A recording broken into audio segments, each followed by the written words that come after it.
ದೇವನಹಳ್ಳಿ ಸರ್ಕಾರಿ ಆಸ್ಪತ್ರೆಗೆ ಜಿಲ್ಲಾಡಳಿತ ಕಳೆದ ರಾತ್ರಿ ಮೊಬೈಲ್ ಜನರೇಟರ್ ಅಳವಡಿಸಿದೆ. ಕರೆಂಟ್ ಇಲ್ಲದೆ ರೋಗಿಗಳು ಪರದಾಡ್ತಾ ಇದ್ದ ಬಗ್ಗೆ ಟಿವಿ9 ವರದಿ ಪ್ರಸಾರ ಮಾಡಿತ್ತು. ಸದ್ಯ ಹಾಳಾಗಿರುವ ಜನರೇಟರ್ ರಿಪೇರಿ ಆಗುವವರೆಗೂ ತಾತ್ಕಾಲಿಕವಾಗಿ ಮೊಬೈಲ್ ಜನರೇಟರ್ ವ್ಯವಸ್ಥೆ ಮಾಡಲಾಗಿದೆ. ಅಂಗಡಿ ಊರಿಂದ ಹಣ ವಸೂಲಿ ಆರೋಪದ ಮೇಲೆ ಹೊಯ್ಸಳ ಬಿಟ್ನ ಇಬ್ಬರು ಪೊಲೀಸರನ್ನ ಅಮಾನತು ಮಾಡಲಾಗಿದೆ. ರಾಜಗೋಪಾಲ ನಗರ ಠಾಣೆ ಎಎಸ್ಐ ರಾಮಲಿಂಗಯ್ಯ ಮತ್ತು ಹೆಡ್ ಕಾನ್ಸ್ಟೇಬಲ್ ಪ್ರಸನ್ನ ಕುಮಾರ್ ಅವರನ್ನ ಅಮಾನತು ಮಾಡಿ ನಗರ ಪೊಲೀಸ್ ಆಯುಕ್ತ ಬಿ ದಯಾನಂದ್ ಆದೇಶಿಸಿದ್ದಾರೆ. ಹಣ ವಸೂಲಿ ಮಾಡುವಾಗ ಸಾರ್ವಜನಿಕರು ಚೇಸ್ ಮಾಡಿ ವಿಡಿಯೋ ಮಾಡಿದ್ರು. ನೆಲಮಂಗಲ ನಗರಸಭೆ ಅಧಿಕಾರಿಗಳು ರಸ್ತೆ ಒತ್ತುವರಿ ತೆರವು ಕಾರ್ಯಾಚರಣೆ ನಡೆಸಿದರು.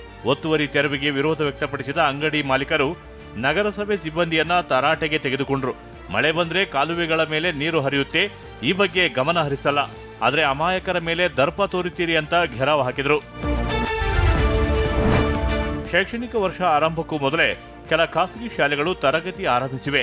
ಅವಧಿಗೂ ಮುನ್ನ ಖಾಸಗಿ ಶಾಲೆ ಆರಂಭ ಮಾಡುವುದು ಮಕ್ಕಳ ಹಕ್ಕುಗಳ ಉಲ್ಲಂಘನೆಯಾಗಿದ್ದು, ಖಾಸಗಿ ಶಾಲೆಗಳ ಮೇಲೆ ಮಕ್ಕಳ ಹಕ್ಕುಗಳ ಆಯೋಗ ದಾಳಿ ಮಾಡಿದೆ. ಮೇ 29ರಿಂದ ಸರ್ಕಾರಿ ಶಾಲೆಗಳು ಪುನಾರಂಭವಾಗಲಿದ್ದು, ಶಿಕ್ಷಣ ಇಲಾಖೆ ಆದೇಶವನ್ನ ಖಾಸಗಿ ಶಾಲೆಗಳು ಗಾಳಿಗೆ ತೂರಿವೆ.